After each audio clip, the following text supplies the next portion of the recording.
Hey guys, on this video I want to talk about this particular device, the Leviton Decora Smart Switch and dimmers, and why they have so many problems and how to fix them.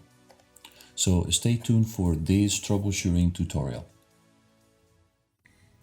To soft reset the dimmer, you can click on the upper part of the dimmer or the switch until the amber light comes on about 7 seconds and let go.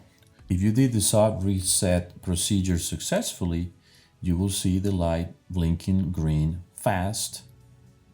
If you did it wrong, you will see the blinking light going slow and then solid again, and you have to restart the soft reset procedure.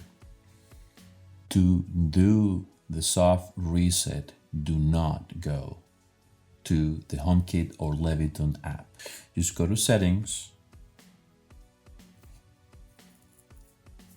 go to the Wi-Fi, and your Leviton device will show up.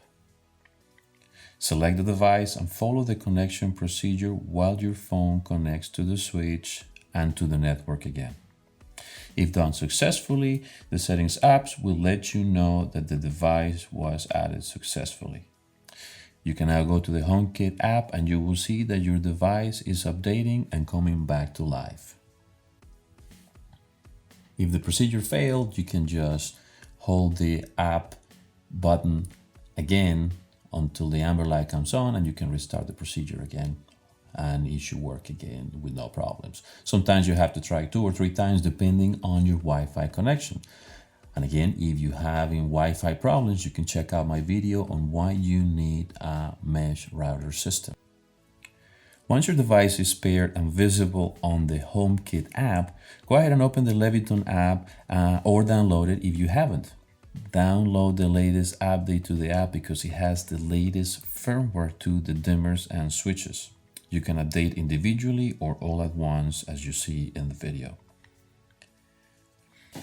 Now, it took a long time for Leviton to come up with this firmware update. This is literally the first update since I bought the switches and dimmers.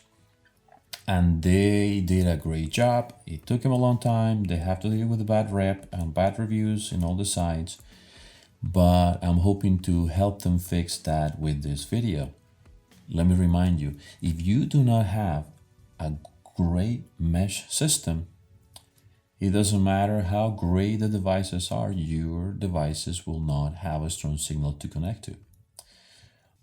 If you don't have an Apple TV, you won't be able to control the remotes and the switches from away from your house or anywhere in the world. So you need to have an Apple TV connected in your network so that you can access your devices from anywhere in the world.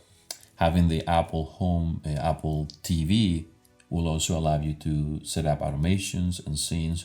So it's pretty much an important thing. So if you're starting and you're trying to decide whether you like HomeKit or other smart home family, you can just buy the switch. And so long as you have an iPhone, you can just connect it through your regular Wi-Fi system and your phone, and the device will work perfectly while you're at home. But once you are not, then there's no way to control the dimmers or switches. So thank you again for joining me on this video, and I hope that this video will help you enjoy your Leviton HomeKit switches and dimmers. And let me know if you have any questions or suggestions on the description.